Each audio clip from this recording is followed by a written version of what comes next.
On today's episode of the Locked On Eagles podcast, Nick Sirianni was in charge of the biggest collapse for a contender in NFL history. Was it enough to get him fired as the Philadelphia Eagles head coach? We'll make the case for both sides coming up next. You are Locked On Eagles, your daily Philadelphia Eagles podcast. Part of the Locked On Podcast Network, your team every day.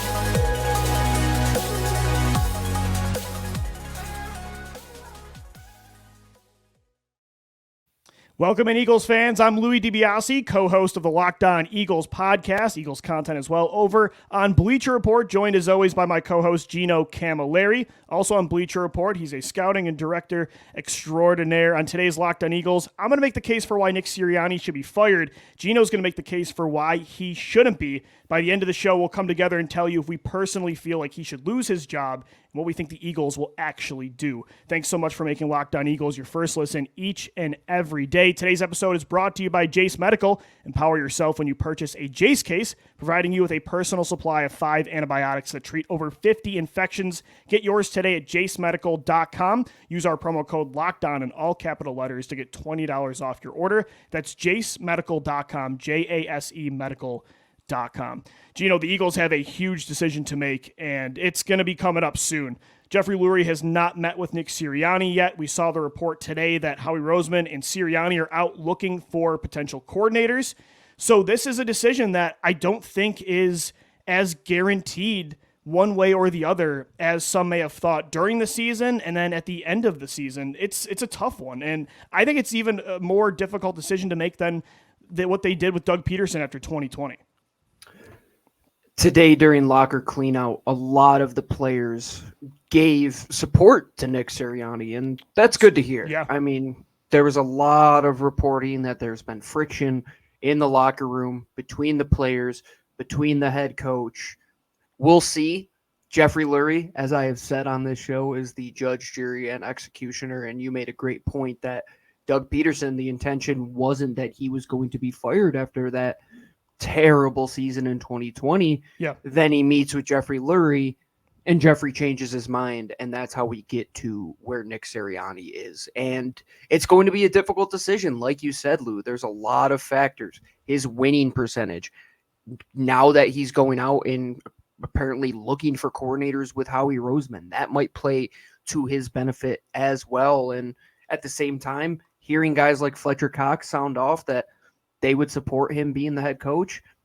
Yeah, it's not the end-all be-all, but it Right. is really good to hear that guys still would want to play for him, and you're not getting the Josh McDaniels type of treatment that the Vegas Raiders have given him. Yeah, silence would have said a lot, and some guys Absolutely. did make ringing endorsements of Nick Sirianni today in locker cleanout. So, Gino, we're going to get into it. I'm going to have 3 reasons I think they should fire Sirianni. You have 3 reasons why they should retain him for 2024, because we got to look at both sides. This is exactly what Jeffery Lurie is going to be doing and Howie Roseman. I want to start with my first reason I think they should let him go, and it has everything to do with Jalen Hurts. I think he's losing the franchise quarterback, and I don't trust that he's the best guy to sustain the level of play that Jalen has had over the last 2 years, specifically 2022 and the first half of 2023. Like, there isn't a more important relationship in sports than the quarterback head coaching partnership in the NFL. It makes or breaks your chance to be a sustainable contender in the NFL. Any dynasty you can ever point to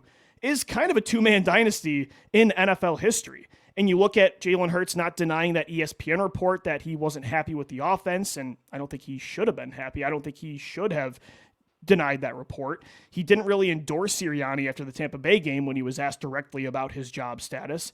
I think Jalen Hurts needs a long-term play caller as his head coach, and I don't think that's Nick right now.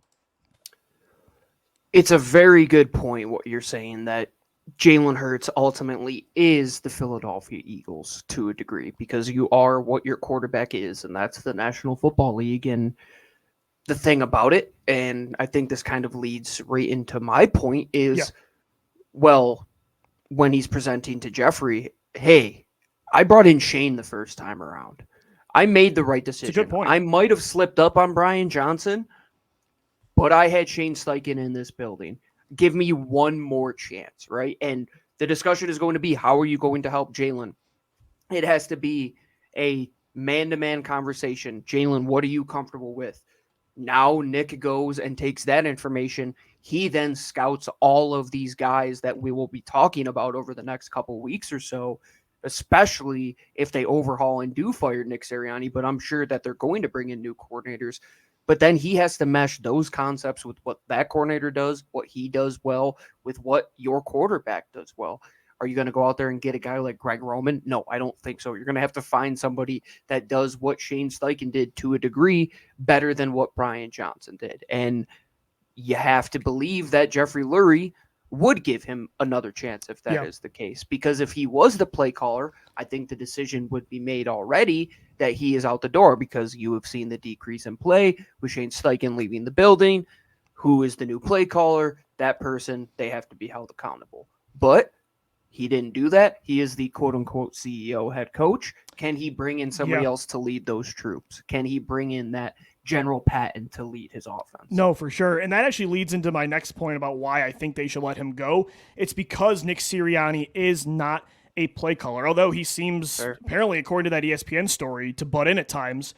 When it comes to Brian Johnson's decisions, it looks like Sirianni sometimes would overrule him in 2023. And I just think because he's not a play caller, again, it's harder to sustain offensive success and consistency in one scheme when your head coach is not that guy. And honestly, like you talked about Sirianni being the CEO type, I don't think Jeffery Lurie would have hired Sirianni if they thought he would be who he is now when it comes to the style of head coach. They wanted a young, offensive-minded play caller like they've always done, Andy Reid, Doug Peterson, to grow with their young core on offense, including their quarterback, Jalen Hurts. So, and the thing is, man, I don't really even trust. I mean, you made a good point that you got to give him credit. He did bring in Shane Steichen. Like, that was his decision, but I'm losing trust in Sirianni as that CEO type right now. Like, when you talk about his culture, right? That's part of who he's supposed to be.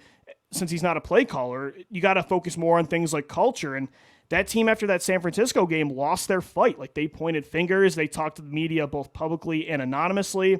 And right now, it's hard to trust his coordinator judgment after what he did. But I think you've made a good point regarding retaining him. You've got some more cases here for keeping Sirianni in 2024. I've got another reason I think they should let him go. That's coming up next right here on the Locked On Eagles podcast. Today's episode of the Locked On Eagles podcast is brought to you by BetterHelp. Sometimes we all need the opportunity to get something off our chest, big or small. Certain things can really start to get to you. It's important to let that out, especially to someone who's unbiased on your life. So today, I want to say how I really feel about something, and you might even be thinking the same thing this week. When it comes to the Philadelphia Eagles, I think they were mentally broken after the San Francisco 49ers lost. They had beaten a lot of good teams. They knew they had to play the 49ers and the Cowboys coming up, the two biggest teams in the NFC that were in their way, and they not only lost those games, but they got completely destroyed. I think that got in their head, and I think it's what caused those 6 losses in the final 7 weeks. Anyway, though, therapy can be different for everybody. Most of us have bigger problems than our favorite sports teams, and it's important to get things off your chest once in a while. If you're thinking of starting therapy, give BetterHelp a try. It's entirely online. It's designed to be flexible and suited to your schedule. Visit BetterHelp.com/lockedon to get 10% off your first month. That's BetterHelp.com/lockedon to get 10% off your first month of online therapy. Today's episode of LOE is also brought to you by our friends over at Prize Picks. The NFL season is rolling on, and now that you can sit back and you don't have to worry about the Eagles, you can have fun with daily fantasy sports over at Prize Picks. All you have to do is pick 2 to 6 players, say are they going to have more or less than their stat projections. And you don't even have to just pick football. You can combine sports. Heck, you could take Joel Embiid and Travis Kelce with a 10.5 combo of 3-pointers made and receptions. And you could also play with rapper Meek Mill and Andrew Schultz in the community plays tab as well. They have the coolest policy in all of daily fantasy sports with their injury reboot. If somebody's injured in the first half, they don't come out for the second. That player is rebooted. The only place where you can find injury insurance. And to get in on the action today, make sure you go to prizepicks.com and use the promo code LOCKEDONNFL. Go to prizepicks.com/LOCKEDONNFL and use code Locked On NFL for a first deposit match up to $100. You put in $100, they'll give you $100 to make your picks. It's easy. 2 to 6 players, more or less than their Prize Picks projection. Daily fantasy sports made easy over at Prize Picks. We thank you so much for making Locked On Eagles your first listen each and every day. Guys, Locked On has launched the first ever national sports 24/7 streaming channel on YouTube. Locked On Sports Today is here for you 24/7, covering the top sports stories of the day with the local experts of Locked On, plus our national shows covering every league. Go to Locked On Sports Today on YouTube and subscribe to the first ever national sports 24/7 streaming channel. All right, Gino, let's keep going here. We are diving into both sides.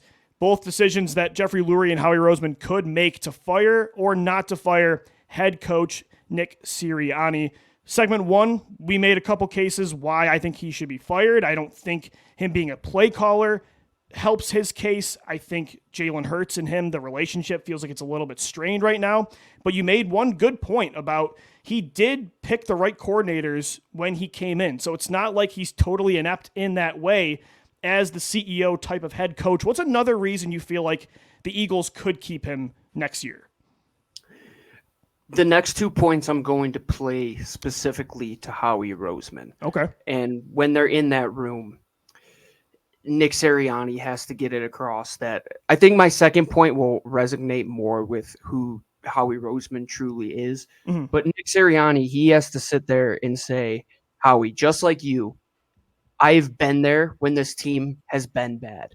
But at the same time, we have both gotten this team out of bad situations in the blink of an eye. That 2-5 turnaround, Howie, you've been there. You've been part of those 4-11 seasons. You've been part of those downturns. But can we be part of something special here to get this thing back on track quickly like we have seen in the past? I think he has to make Howie Roseman his best friend, because his best friend is Jeffery Lurie. Because Howie's not going anywhere. So yeah. He's not going anywhere. Yeah. So he has to really play to that. It's like, Howie, we've kind of been through this before, man. Like I'm no threat to you. Like you bring in the players, I'll bring in the coordinators and everything, but we got to get this thing back on track quickly. Play into that emotional side of Howie, because he has that to him a little. Oh yeah, no, that's a really good point actually. My final reason I feel like Nick Sirianni should be fired next year, I talked about how him not being a play caller already puts him behind the 8 ball, especially with his decision-making when it comes to coordinators this past season. But I think, again, when you're the CEO type of head coach,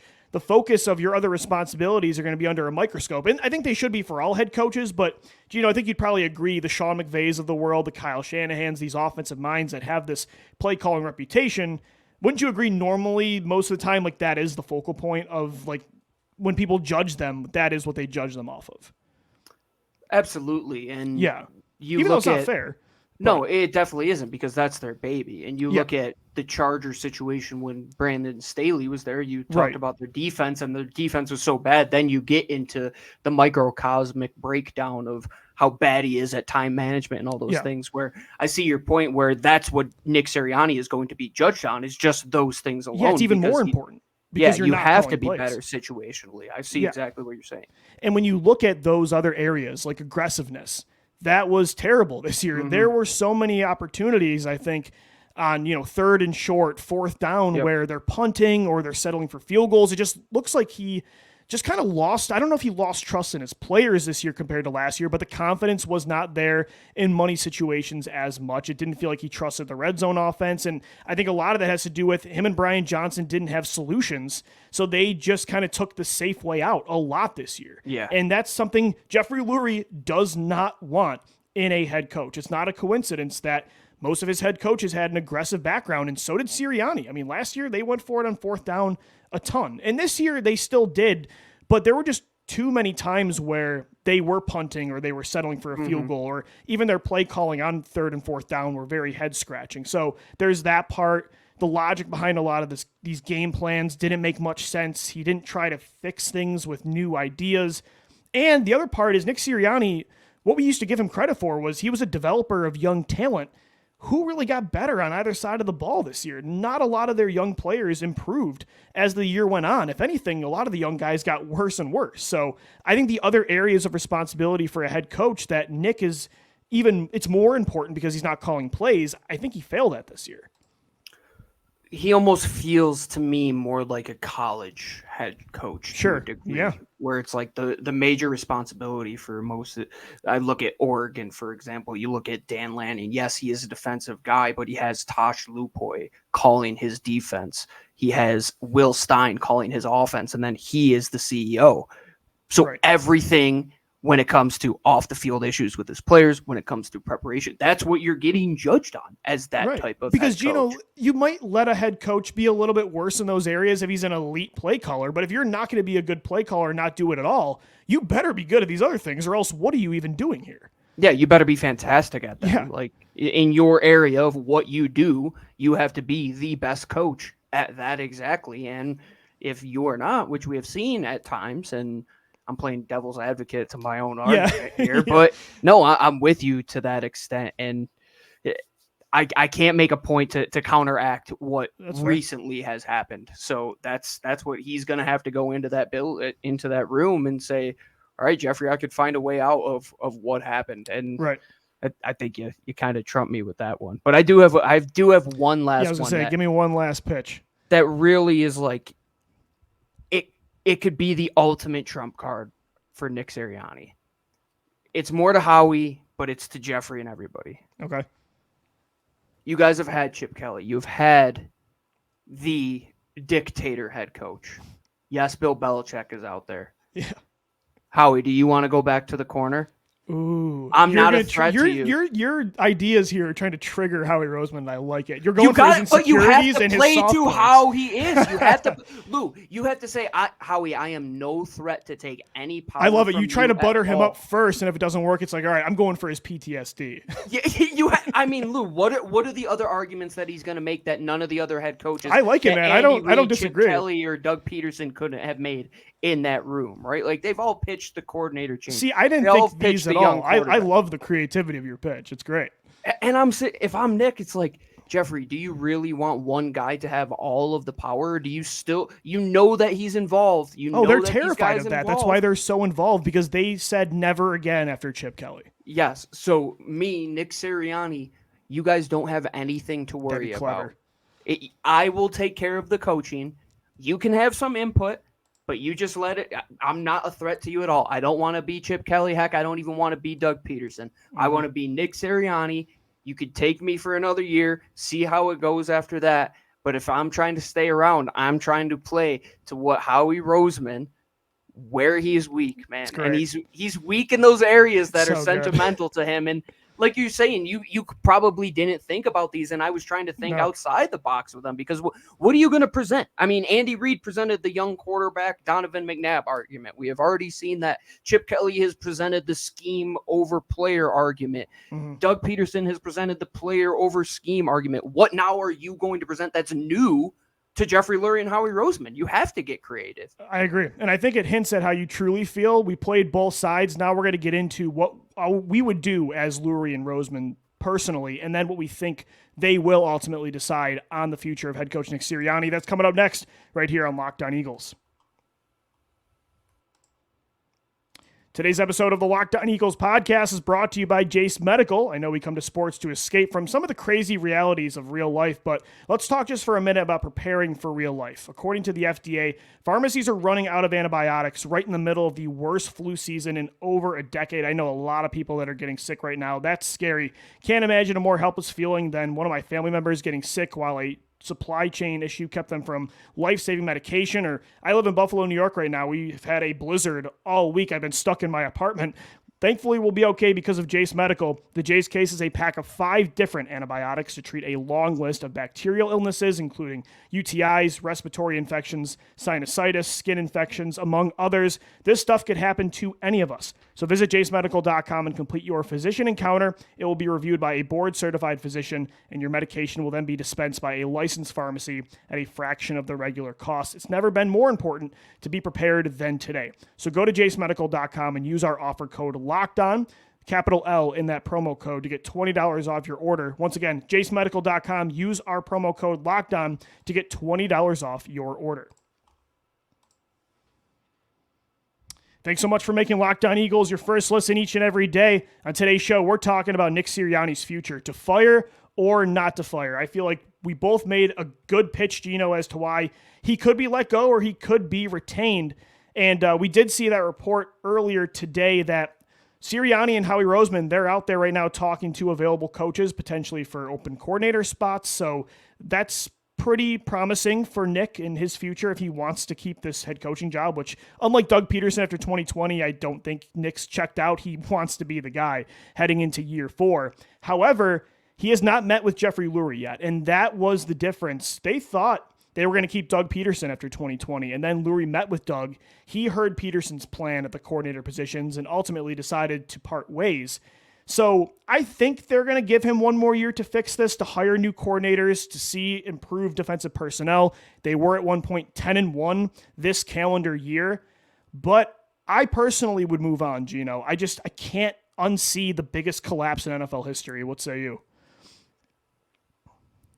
It almost feels like if you got cheated on in a friendship or like found out your best friend went to see I'm a nerd. Like me and my buddies always went to see the new Star Wars movies when they came out the first day. Like if I found out my friends went and saw without me, I'd be a little ticked off. And that's kind of how I feel with Nick Sirianni. It's like, I kind of saw like who you truly are deep down. And towards the end of the year, I think can you unsee that? Can you unsee that? It was Can so you unsee bad. what happened? Can you see the slap in the face that we were unaware of at first? I think we were aware, but then when it really hit us and we're like, oh, dude, we really have like fingerprints on our face. We got smacked in the face by Nick Sirianni's downfall. I think there is a very strong argument to can you unsee that? But at the same time, I think the Howie Roseman, my coach is not a threat to me portion of this is a legitimate thing that doesn't happen across the National Football League, that other people are going to talk about the situation, but that's why you come to Locked On Eagles. You don't go to the mainstream media. They have this weird divide and this weird checks and balances system that a Bill Belichick would never go for, that I don't believe a Mike Vrabel would ever go for. A Jim Harbaugh probably wouldn't go for. Jim is not going to leave where he is the king of the state of Michigan right now to come to Philadelphia and be the second fiddle, maybe even the third fiddle behind Jeffrey and Howie Roseman. It has to be somebody with the degree and with the temperament of what Nick Sirianni is as a head coach. And it is somebody who that's probably going to be where they end up. I think that he's a lifelong head coach, whether it's in college, whether it's in football or in the National Football League. I think Nick Sirianni is going to be a head coach. He's not somebody that, like Bill Belichick, wants to be on the personnel side of things. So we saw that with Chip Kelly. It's like, let me take control of the personnel. Mm-hmm. The scheme doesn't work, the personnel doesn't work, and we have a whole collapse on our hands once again. That's a legitimate element to it. And I mean, who are you going to get right now? I know there's a lot of enticing guys, but that fit the Howie Roseman mold. You might want a luxury vehicle, but like, dude, if you can't make the car payments, I agree, man. I don't know what to tell you. It's a unique circumstance. It's not the same as other teams when it comes to the decision process. And I agree. I think they're going to keep him. Would you personally want him back next year, though, compared to the other candidates? Not saying you want him for the long term, but for 2024 alone, compared to the field, compared to some of these other guys you've mentioned, even a Ben Johnson we can throw in there, Joe Brady, those kind of guys. Would you want him back? No, I'm with you that I think the point that you made that this wasn't the guy that they hired back in 2021 with the expectation that he was going to be the CEO type. That's of a big deal coach, to me. Right? I don't know. I think a guy like Joe Brady makes so much sense. I think they wanted it to be that Mike McDaniel, that Kyle Shanahan type, where it's. I'm telling you, they would not have hired him if they knew this was the outcome. I thought I believe that what your point is saying that they went into that room and he pitched them on a snake oil sale, that I had this offense. I was the guru. I was the genius. And come to find out, they sold you snake oil, essentially. And you get into this situation where it's so difficult to put the blame on it. And here we go. It's like the Venn diagram of like, where does it overlap with Nick Sirianni? Like, he's not the OC. He's not the run game coordinator. He makes decisions when it comes to the defense, but he doesn't. We're hearing sometimes he does call plays, but sometimes he doesn't. It's like what Yeah. I what do you keep do going here? back to the office. It is literally the Office Space meme. Jeffrey Lurie and Howie Roseman sitting in front of Nick. What do you do here? And do you do it well? And personally, I mean, it's huge for the brand. Like he's got a vowel at the end of his name. He's from Western New York. Like that's huge. But football's a business. And do I think the Eagles could have a way better offense with some of the unbelievable minds that there are? I mean, heck, dude, like Dave Canales put on a freaking clinic against you the other night in Tampa Bay. And like, he's a young and up and coming mind. And I want my guy to be connected at the hip with the quarterback. So when the ship falls, everybody goes down with the ship.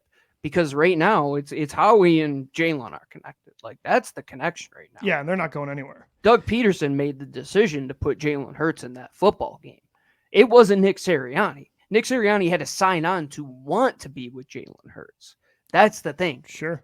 He and Carson Wentz at one point. Let's not he's forget. He's not part of their hand, like old Howie Roseman said a couple years ago. Yeah, for sure. It's going to be really fun to watch this develop over the next few weeks. He has not yet met with Jeffery Lurie, but again, the report we did see just a few hours ago was that him and Howie are out there right now looking for coordinators. So we know there's going to be a lot of change. Is Sirianni included in that change? We'll keep you posted right here on Locked On Eagles. 5 shows a week. We're your only daily Philadelphia Eagles podcast right here on the Locked On Podcast Network. And again, guys, want to let you know that Locked On, we have launched that 24/7 national sports streaming channel on YouTube. We're here for you 24/7, covering the top sports stories of the day with our local experts of Locked On, plus our national shows covering every league. So go to Locked On Sports today on YouTube and subscribe to the first ever national sports 24/7 streaming channel. For Gino Camilleri, I'm Lou DiBiase signing off. As always, thanks so much for downloading. Thank you for watching and listening, and let's go Birds. Fly, Eagles, fly.